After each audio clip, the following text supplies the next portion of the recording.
He's as dead as a doornail. It's a phrase we've all used, right? You hear it in movies, in books, even in jokes.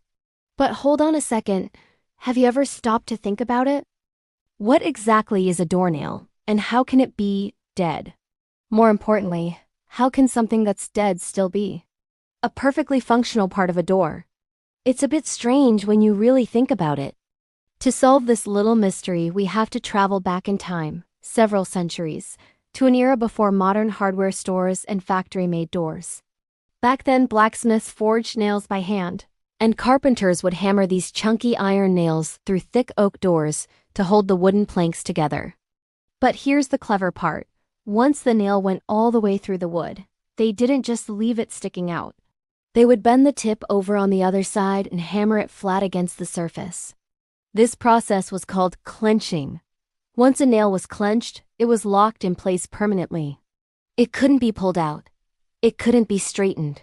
And it certainly couldn't be used again for another job. That nail was said to be dead. Why? Because it was no longer usable for anything else. It couldn't be moved, it couldn't be reused. Its life as a versatile nail was over.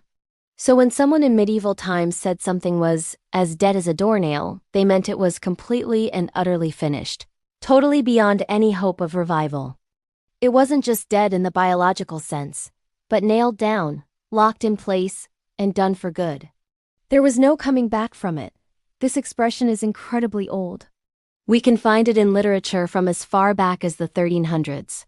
Even the great William Shakespeare used it in his play Henry VI, but it was Charles Dickens who really cemented it in our modern minds. With the opening lines of A Christmas Carol, he famously wrote, "Marley was dead, to begin with."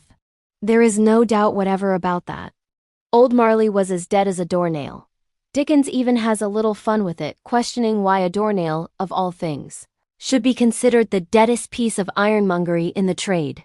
But he used it because he knew every single one of his readers would understand exactly what he meant. Today, we toss the phrase around without a second thought. We use it to describe drained batteries, failed projects, outdated tech, or even just a really quiet party. But very few of us remember that its origin has nothing to do with cemeteries or biology, but everything to do with the world of craftsmanship and a job well done. It's one of those amazing little reminders of how our language carries centuries of history, hidden away inside the most ordinary, everyday words.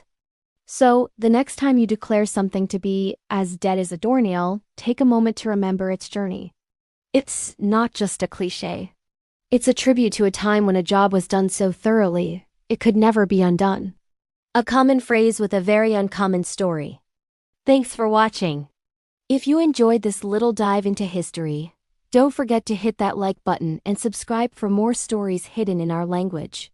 See you next time.